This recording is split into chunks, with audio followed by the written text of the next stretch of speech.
Natapos ang ating last chapter sa Sakamoto Days, kung saan nagtungo si X sa Tokyo Bureau ng JAA kasama si Gako. Ang lahat ng tao na nasa loob ng gusali ay binawian nila ng buhay, habang bigla namang dumating si Takamura at nais din itong pumasok sa gusali. Ngayon, atin nang simulang talakayin ang susunod na chapter ng Sakamoto Days, at ito ay ang chapter 52 at 53.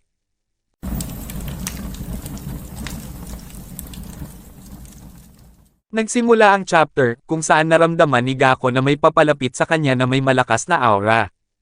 Si Takamura ay lumitaw sa kanyang harapan, at patuloy lang ito sa paglalakad palapit sa kanya, habang sinabi ni Gako na isang masamang lolo ang bigla na lang nagpakita. Agad na ginamit ni Gako ang kanyang sandata, at inatake si Takamura sa kanyang itaas na bahagi.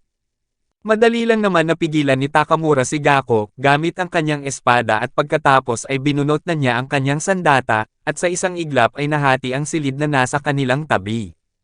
Maging ang dalawang daliri at isang tenga ni Gako ay tinamaan ng atake, ngunit hindi niya ito ininda, sa halip ay muli niyang inatake si Takamura. Bago pa tamaan ni Gako si Takamura, ay nagawa na niyang sirain ang sandata nito gamit ang kanyang espada, at pagkatapos ay susundan pa niya ng isang pag-atake si Gako, na labis niyang ikinabahala.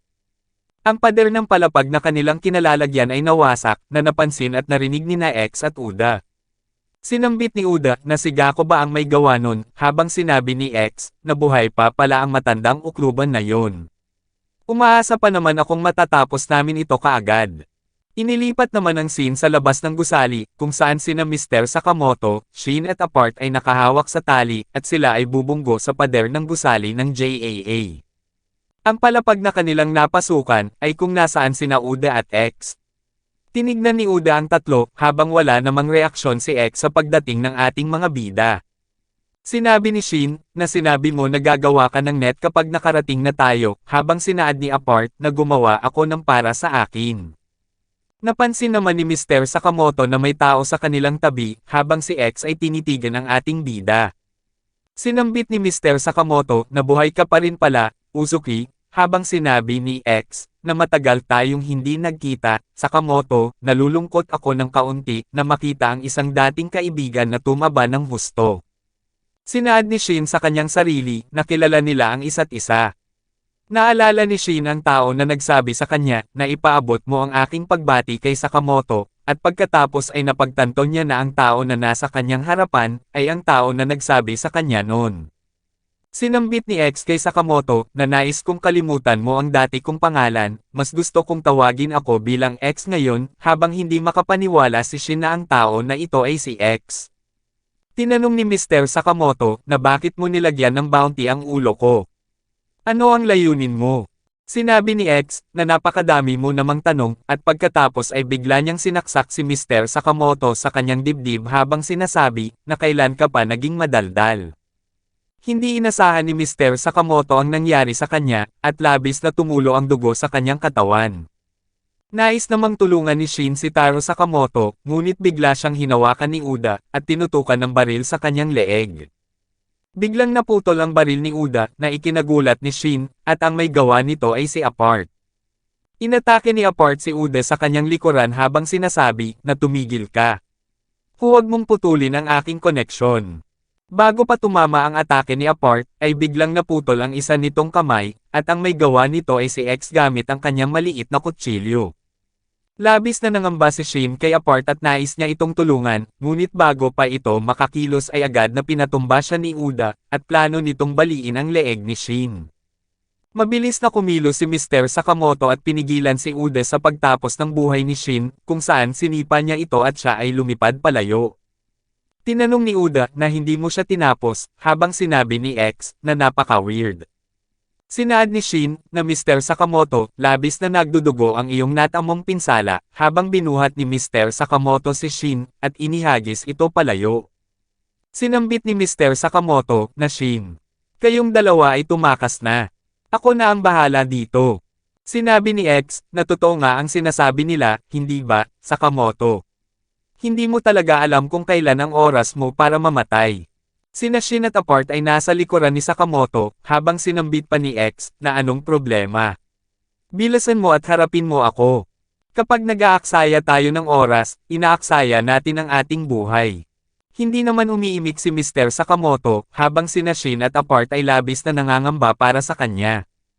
Tinanong ni Uda na ako na ba ang bahala sa kanila, boss, habang sinabi ni X na hindi, ayos lang, nagtrabaho ka ng sunod-sunod na araw ng walang pahinga.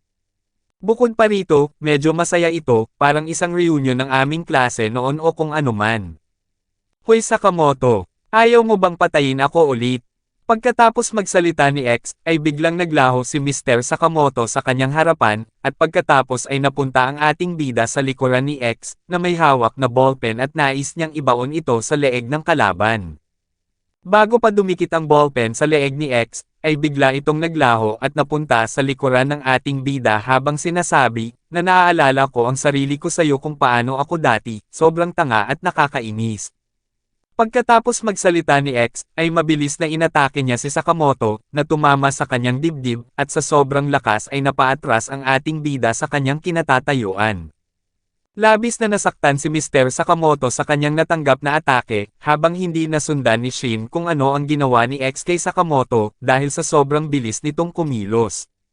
Sinambit ni X, na ang mga lalaking hindi sumusubok ng todo, ay nagdudulot ng kapahamakan sa lahat ng tao sa paligid nila. Sumasagisag ng hindi nakikitang espiritu ng pagpatay, hindi ba't ito ang tinuturo ng JCC? Hindi ako isang magaling na estudyante tulad ninyo, pero pagkatapos ng graduation, sa wakas ay may natutunan ako, hindi mo kailangan ng puso para pumatay. Bigla namang sumugod si Shin at pinuntirya si X, habang biglang nawala ang kalaban sa kanyang harapan at napunta ito sa kanyang likuran. Wawakasan na ni X ang buhay ni Shin habang sinasabi nito na halimbawa, gaya nito. Bago pa matamaan ni X si Shin, ay biglang dumating si Mr. Sakamoto at nagawa niyang mailayo ang dalawa sa kanilang mga kalaban. Sinabi ni Shin, na malubha ang iyong lagay, Mr. Sakamoto. Pasensya na, kasalanan ko ito.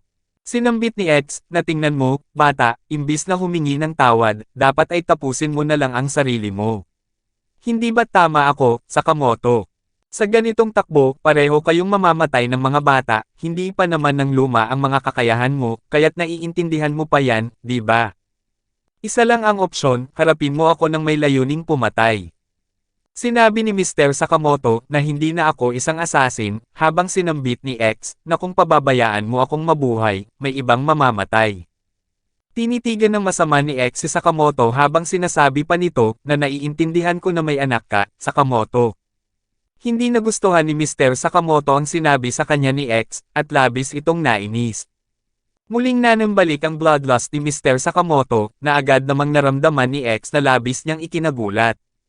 Sinaad ni X na anong intensyon ng pagpatay. Heto na siya. Mabilis na kumilos si Mr. Sakamoto papunta sa harapan ni X, at nang makalapit na siya ay agad itong nagpakawala ng atake, at sa sobrang lakas ay nasira ang sahig na kinatatayuan ni X. Matapos makaiwas ni X ay sinambit nito na maligayang pagbabalik, Taro Sakamoto. Habang patuloy na umiiwas si X kay Taro ay sinabi pa nito na huwag mong palampasin ito ngayon.